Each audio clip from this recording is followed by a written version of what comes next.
ಖ್ಯಾತ ಜ್ಯೋತಿಷಿ ಕಮಲಾಕರ್ ಭಟ್ಗೆ ಚಪ್ಪಲಿ ಸೇವೆ.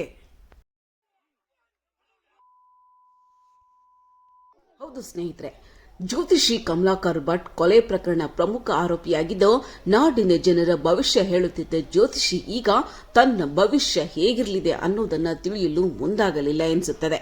ಇದೀಗ ಕಂಬಿ ಹಿಂದೆ ಸರಿದಿದ್ದು ಈ ಪ್ರಕರಣ ಇಡೀ ರಾಜ್ಯವನ್ನೇ ತಲ್ಲಣಗೊಳಿಸಿದೆ. ಹೌದು ಸ್ನೇಹಿತರೆ, ಜ್ಯೋತಿಷಿ ಕಮಲಾಕರ್ ಭಟ್ ರಾಜ್ಯದ ಖಾಸಗಿ ಚಾನೆಲ್ನಲ್ಲಿ ಪ್ರತಿದಿನ ಬೆಳಗ್ಗೆ ಕಾಣಿಸಿಕೊಳ್ತಾ ಇದ್ರು. ಇದರಿಂದಾಗಿ ಅವರ ಅನುಯಾಯಿಗಳು ಅಥವಾ ಅವರು ಹೇಳಿದ ರೀತಿ ಕೇಳುವ ಭಕ್ತರ ಸಂಖ್ಯೆ ಸಹ ಜಾಸ್ತಿ ಇತ್ತು ಎನ್ನಲಾಗಿದೆ. ಈ ವಿಷಯ ತಿಳಿದು ಜನರು ಈಗ ಹಣೆ ಚಚ್ಚಿಕೊಳ್ಳುತ್ತಿದ್ದಾರೆ.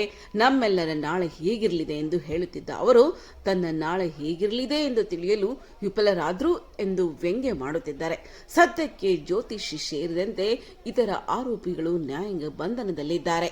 ಉತ್ತರ ಕನ್ನಡ ಜಿಲ್ಲೆಯ ಸಿದ್ದಾಪುರ ತಾಲೂಕಿನ ಜೆಎಂಎಫ್ಸಿ ಕೋರ್ಟ್ ಇದೀಗ ಆರೋಪಿಗಳನ್ನ ನ್ಯಾಯಾಂಗ ಬಂಧನಕ್ಕೆ ನೀಡಿದೆ. ಸದಾ ವಿವಾಹಿತ ಮಹಿಳೆ ಜೊತೆಗೆ ಓಡಾಡುತ್ತಿದ್ದ ಹಾಗೂ ಆಕೆಯೊಂದಿಗೆ ಜೀವನ ಮಾಡುತ್ತಿದ್ದ ಈ ವ್ಯಕ್ತಿ ಅದೇ ಮಹಿಳೆ ಜೊತೆಗೆ ಜೈಲು ಪಾಲಾಗಿರುವುದು ದುರಂತವೇ ಸರಿ.